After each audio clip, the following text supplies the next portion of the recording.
Right? Ledges being introduced in Rivals 2 has really changed the way that those recoveries feel for a lot of characters. And Orcane is absolutely one of them. He is one of the safest recoveries, and that's one of the reasons why that change has happened. And you're going to see it a lot in this matchup because while Ranno can go out there and trade or throw out a lingering aerial, Orcane still gets to tech the wall, or because he's heavy, get to live and then immediately come on back. So a lot of this is going to come down to how Lucius can manage that on-stage game and set up for lather rinse repeats off stage if you get the opportunity. So here to go into game number 1.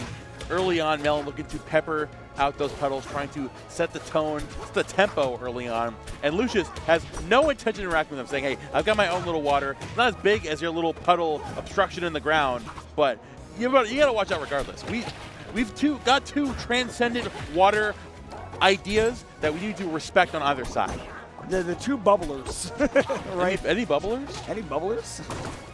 And Michael Bublé, where you at, dude? No, that's a boobler.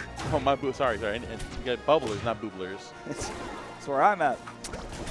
As a woman, anyways, we're here Dude. in game number 1.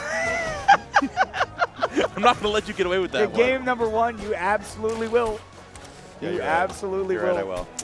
And yet, still have yet to see any of these players get away with that first stock, Momo. Lucius going to be going for a very low recovery. Lots of mix-ups, but that invincibility cycling from Melon, really, really solid. Just couldn't actually turn that around. So Lucius going to be the first one on the board here. And mixing up with that up B, but not the wisest choice to land with all that lag in front of Orcane. It gets right back to even. Crazy enough that we're on stock 1 and Lucius had that hard bluff call on if Melon was going to teleport back to that puddle. Melon just missed quite a few ledge dashes in a row, and then you saw him laugh it off. He was like, all right, I'm just going to sit here for a second and then try again. Like, you got to shake it out of your system a little bit.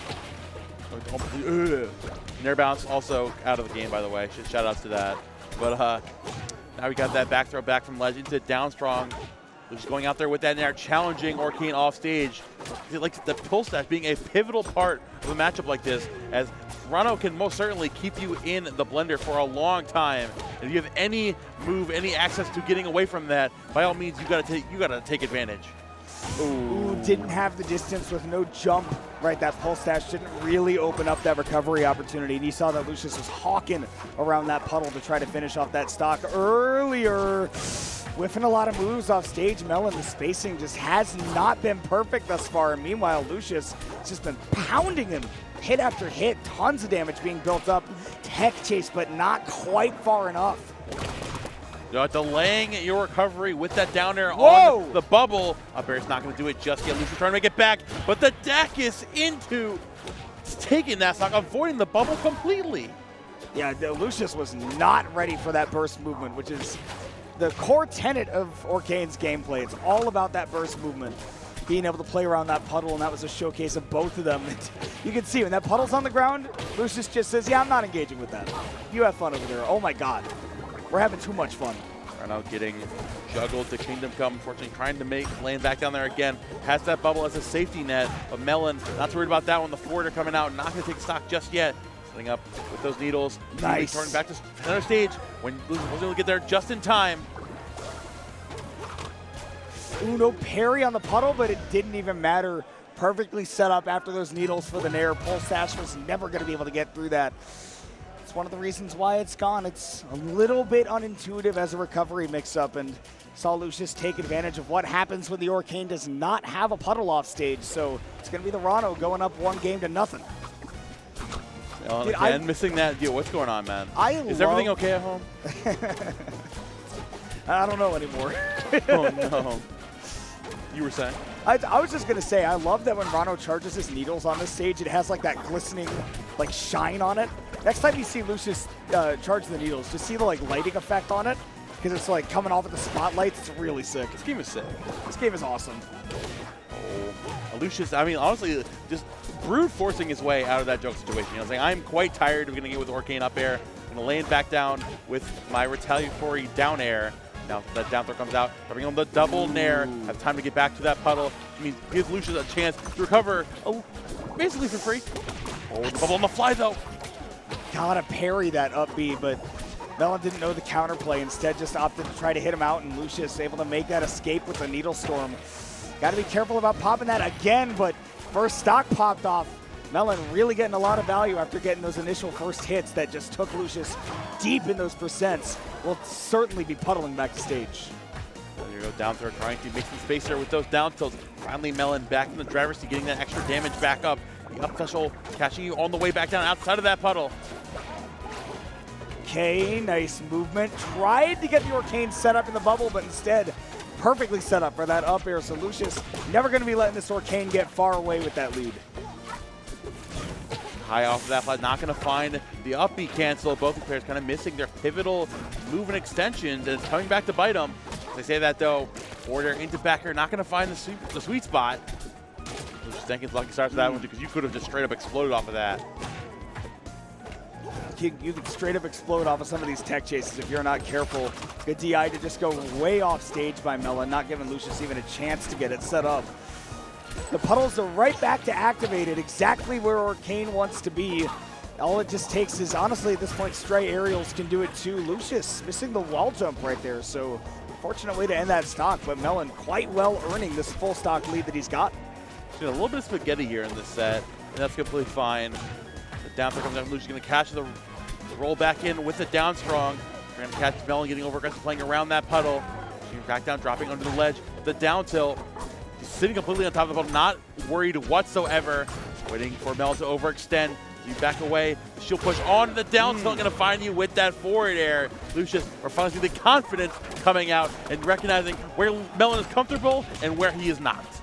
Yeah, and not comfortable with the Ranno in his face. We see these pressure strings from Lucius really giving Melon some fits, especially coming off of that platform. Saw some shield drop pressure on a reversal that looked really, really powerful. Lucius, again, missing a lot of that movement so far. Melon just hasn't been able to make him pay super hard for it, and that could be what brings this one back for Lucius right here. Orca hops are going right back to that ledge. At 103, gotta be careful of that back air, which does attempt to come out. Man, these missed recoveries, these missed wavelands, these are gonna start costing Lucius sooner rather than later. Trying to make some space there with those jabs. Again, Melon's gonna back up, not give this round the time of day. Drops that down tilt, jab again, down throw comes out.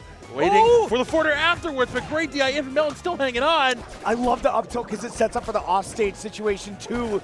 Not able to find anything. 3 bubble stacks. Do we have a KO? No, Melon knows to just drift way away from it. He confirms. Misses, and Lucius had an opportunity for a stop, but gets it off of the back throw with the super jump. Down and up. We're playing Marvel and going up 2-0, baby.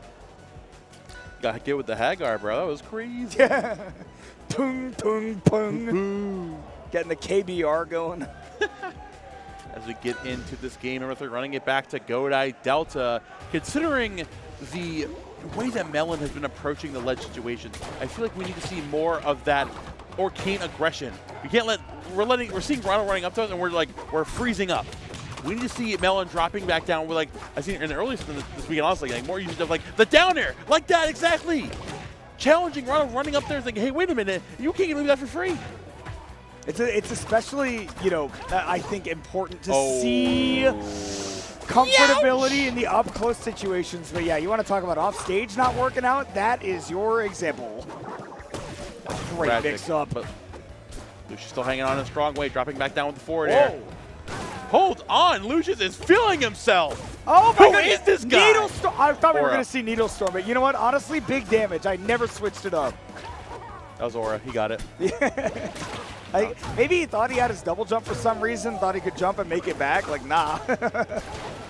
Okay, no parry right there. I think Lucius was just going to try to react, but how's that Aura working out now? Melon bringing this one back quite a bit closer.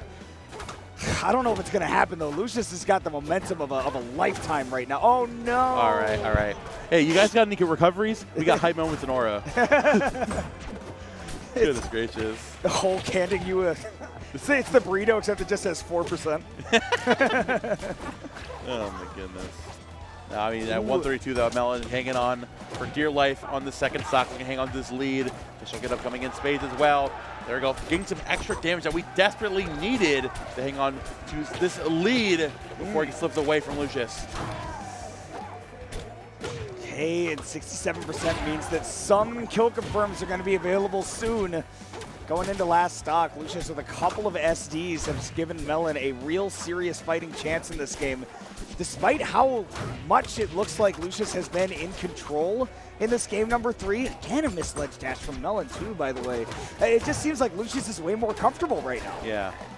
Oh, gonna find the tongue there. Here's the day when you're right on the ground, you're fighting some damage. Double forward air comes out. Lucius one good forward air conversion away from taking this whole set, moving in the top 8. The full stack of needles coming out there. All the extra damage. Here's the backer. Melon still hanging on in this game. Whoa! The forward air. Whoa, mama. Like, I feel like, oh my God, I feel like Johnny Bravo right now. Whoa there. Whoa there, mama. Here comes the forward air. Oh, it's a sour spot. It won't happen to me. Oh, pretty girl. Be careful for this jab.